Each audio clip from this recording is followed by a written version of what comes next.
તો hello guys, સ્વાગત છે તમારું આપણા એક નવા વિડીયોમાં. ને આપણે જો બેગ ની પેકિંગ થઈ ગઈ છે, કેમ કે કાલે આપણે જવાનું છે જુનાગઢ અને અર્ચિત ને વત્સલ ને બધા આવવાના છે. કાલ સવારમાં વહેલા નીકળવાનું છે 5 વાગ્યામાં. બેગ પેક થઈ ગયું છે, તો હવે મળી સીધા સવારે રાજકોટના બસ સ્ટેન્ડે જઈને.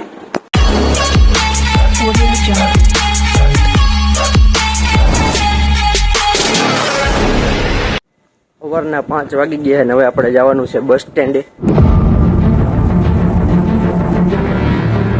ગાઈઝ, અર્ચિત આવી ગયો છે હવે ન્યુ જોઈનિંગ ભાઈ ગોંડલ થી. કેમ આ તો આપણું જૂનું પાર્સલ છે. કેમ અંદર આવે.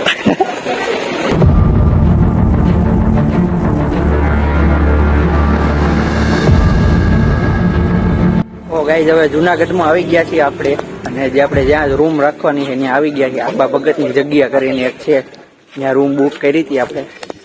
જો અહીંયા જંગલ જેવું છે, જ્યાં રૂમ રાખી હતી ત્યાં આવી ગયા છે ને કપડા ને એવું બધું ચેન્જ કરી લીધું છે. રૂમ મોટો હોય, અમે 4-5 જણા આરામથી સમાઈ જાય એવું હોય. તો હાલો હું તમને એક રૂમ ની વિઝિટ કરાવી દઉં. બહુ મસ્તીનો રૂમ છે. એટલે આપણે આ રૂમ રાખી દીધો છે હાવ સસ્તા બજેટમાં. એવું નથી કે પ્રમોશન કરતા, રૂમ ગમી ગયો ઓછા બજેટમાં આવડો મોટો રૂમ મળી ગયો. દોડતા તમે ખાલી રૂમ કરી દો. અહીંયા જો 3 ગાદલા એક્સ્ટ્રા આપ્યા, આવડો મોટો બેડ આપ્યો છે. ટોયલેટ બાથરૂમ તમે જોવો તો મસ્તી. અહીંયા જો ગેલેરીનો વ્યૂ છે. આ હું બાથરૂમ જો ગીઝરની સુવિધા છે, ગીઝર છે, બધું કમ્પ્લીટ. રોમ રોમ ભાઈઓ. અને વ્યૂ, પહેલી વાત તો વ્યૂ, મસ્ત નો વ્યૂ છે અહીંયાથી. શું વ્યૂ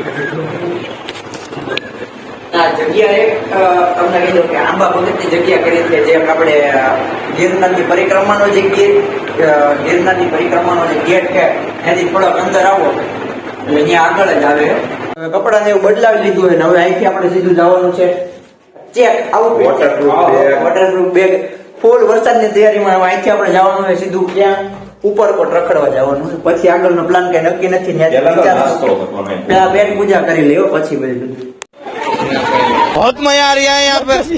હા, ભૂખ લાગી ગઈ ને, થોડોક નાસ્તો કરી લે હવે ને પછી જાય રખડવા. ઉપરકોટના ગેટમાં અંદર આવી ગયા. અંદર આવતા જ અહીંયા જો હનુમાન દાદાનું મંદિર છે, મોટું બધું. હા, કઈ ગુફા કેવાય? વાવ, અડીકડીની વાવ. અડીકડીની વાવમાં આવી ગયા. એના દાદા મળી ગયા. કહી દો 2 શબ્દ આપણે. मैं डिप्रेशन में रहता हूँ हमेशा, अभी मैं डिप्रेशन में हूँ. અડીકડીની વાવ. હા, જેણે ન જોયું જીવતો મૂકો. દાદાને પહેલી વાર કેમેરામાં આવી ગયા એવું.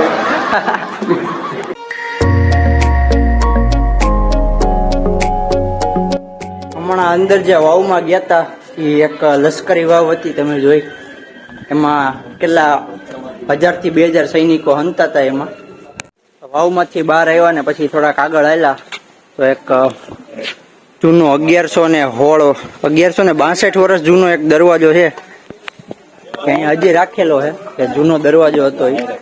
ગાઈઝ, અમને તો એમ હતું કે અહીંયા જુનાગઢમાં વરસાદ ને હોય છે, મજા આવી છે, પણ વરસાદ કયો કાંઈ ખાસ છે નહીં. ખાસ એટલે જો કે વરસાદ જ નથી. સવારના જો ગરમીમાં રખડીએ આમથી.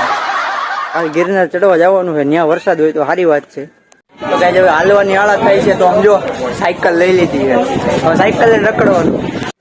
સાયકલ લઈ લીધી છે ભાડે. હવે ઉપર કોટના કિલ્લામાં હાલીને રખડવાનું હતું ને હવે સાયકલ લઈને રખડી.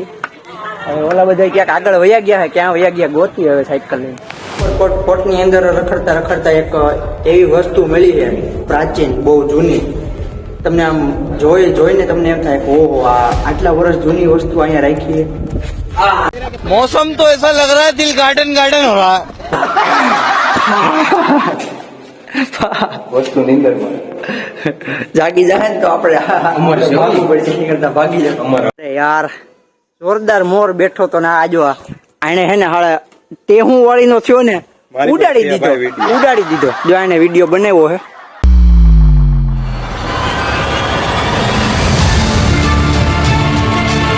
ઉપરકોટના કિલ્લામાં ફરતા ત્યારની બહુ ગરમી થતી હતી ને એક જગ્યા એક એવી આવી આ ટાવર જેવું છે.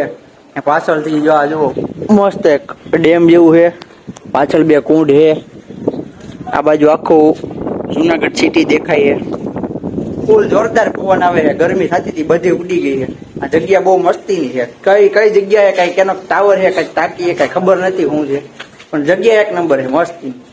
તો હવે કાળવા હાલે ભાઈ આવતર કાળવા ચોકમાંથી નાસ્તો પાણી કરીને હવે આપણે આવી ગયા છીએ નેક્સ્ટ બીજા લોકેશને વેલિંગટન ડેમ. તમે જોવો પણ આલિંગન ડેમ નથી, વેલિંગટન ડેમ છે. હવે અહીંથી ઉપર જવાનું છે, ત્યાંથી ધૂપકો મારવાનો. જોઈએ હવે પાણી બાણી હેક નહીં, વરસાદ તો આવ્યો હે નહીં.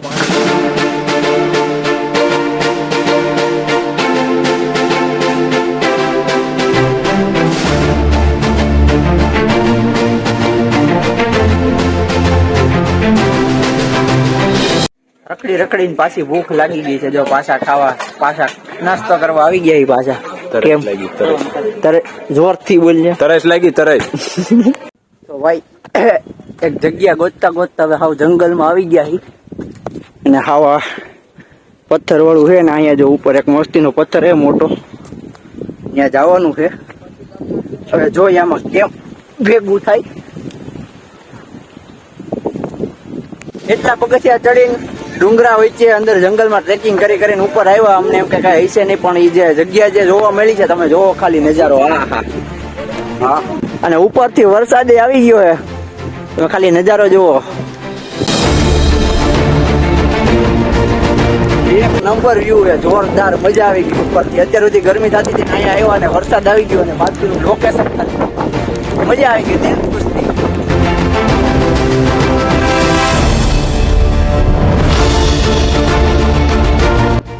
વાકેશ્વરી માતાજીના મંદિરે ઉપર બેઠા હતા. એ જગ્યાએ બહુ મસ્તીની છે. હવે પાછી પેટ પૂજા કરવા જવાની છે. પાણીપુરી ને એવું બધું ખાવું છે. હવે જાય છે પાણીપુરી ને એવું ખાવા. બસ ને પૂરી નથી મૂકતા ભાઈ તમે. તો હવે આજના દિવસમાં ઉપરકોટ ને વિલિંગડન ડેમ ને બધું વાઘેશ્વરી માતાજીનું મંદિર ને બધું રખડીને થાકી ગયા. પાછા જો રૂમે આવી ગયા છે રેડી. અને છેલ્લે છોકરાઓ ક્યારના કહેતા હતા પાણીપુરી ખાઈને હવે પાછા સમાજ તો નહીં, આ સમાજ જેવું જ છે. આપણે જ્યાં રૂમ રાખીએ ને ત્યાં પાછા આવી ગયા છીએ. ત્યાં પ્રસાદી લેવાની છે રાતે. આજના માટે આટલું જ રાખીએ. મળ્યા બીજા બ્લોગમાં. ત્યાં સુધી બધાને બાય બાય. જય શ્રી રામ, જય ગિરનારી.